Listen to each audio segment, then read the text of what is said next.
Forgiving and failing. Two very powerful things we gotta get used to and face more often. But you see, forgivers are much more powerful than the bullies. That's the paradox. Now, I just want to talk about the topic of forgiving first.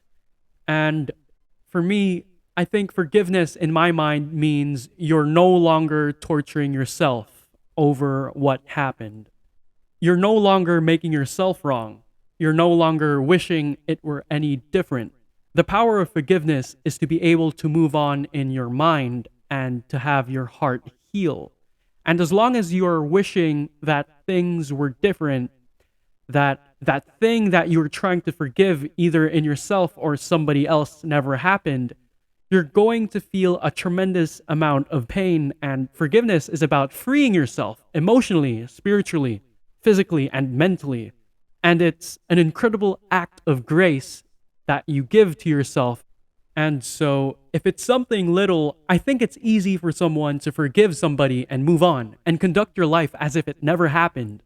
If it's something really big, for example, a pure accident and somebody dies and you were there, or maybe someone did something to you and something happened that's irreversible and catastrophic, can you forgive that person? You need to. If not, then you're taking the poison pill, hoping he or she is going to die or he's going to be affected. You don't forgive him for him. You forgive him so that you can move on. How do you forgive yourself? The only way you're going to be able to forgive is if you can literally stop wishing things had been different and accept the fact that they are as they are. Give yourself the grace, and that might take a while, but it is a choice. It's a choice to realize that every single thing in your life is an experience that's giving you something that you need for something that's coming. And, that's basically how I deal with forgiveness, is I look for the lesson, and then I stop myself from wishing things could have been different, because that's the only way that you can be free in the future.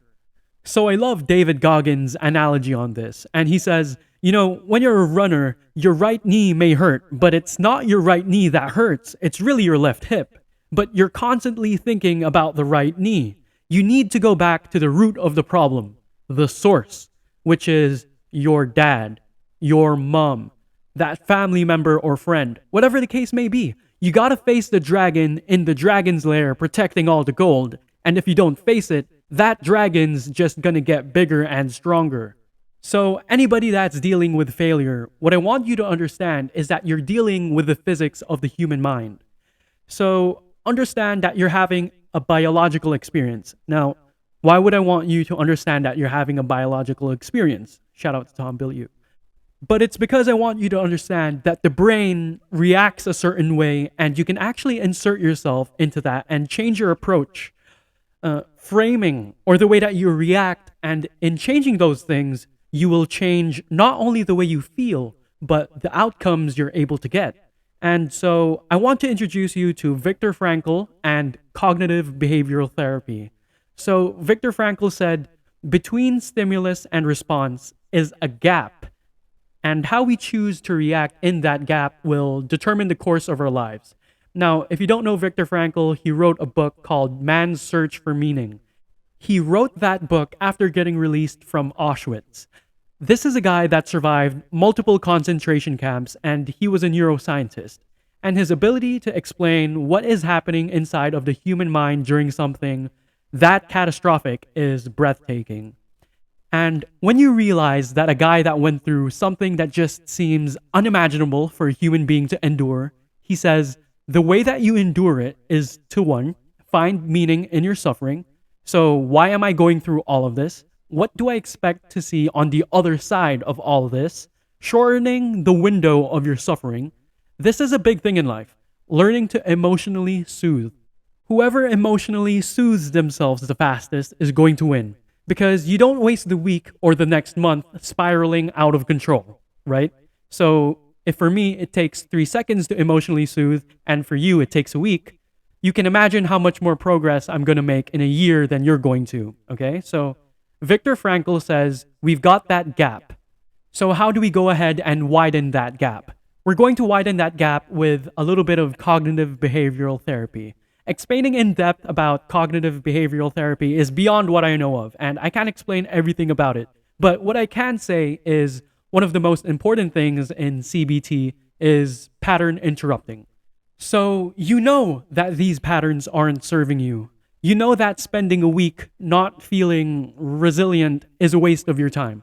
So now, when you feel that lack of resilience or motivation and you can't help but dwell, the emotional distress, you're going to interrupt that pattern. So the next time you feel uncertain or overwhelmed, when you feel that sense of agitation and you feel your brain speeding up, you tell yourself in that moment, well, firstly, take a deep breath, stand straight so you can change your physiology, and say, I am not allowing myself to feel overwhelmed.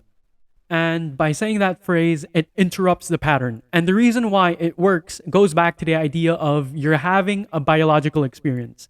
And you should know that there's nothing good or bad, it is only how you see it, right?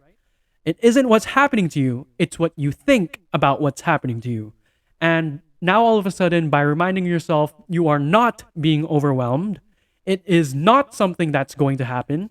And you can now decide just breathe controllably, keep your posture nice and strong, because you don't just feel emotions, you also do emotions. In other words, being happy and confident, being at a peak state is an actual action, not just an emotion.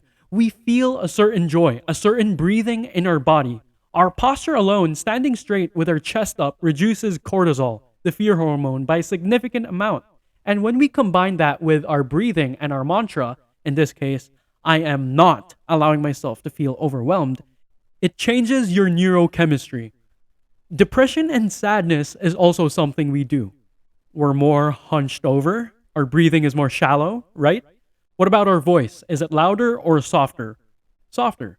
So there's a correlation with the way you move your body and your emotions. I'm just telling you that the way you move your body is an emotion.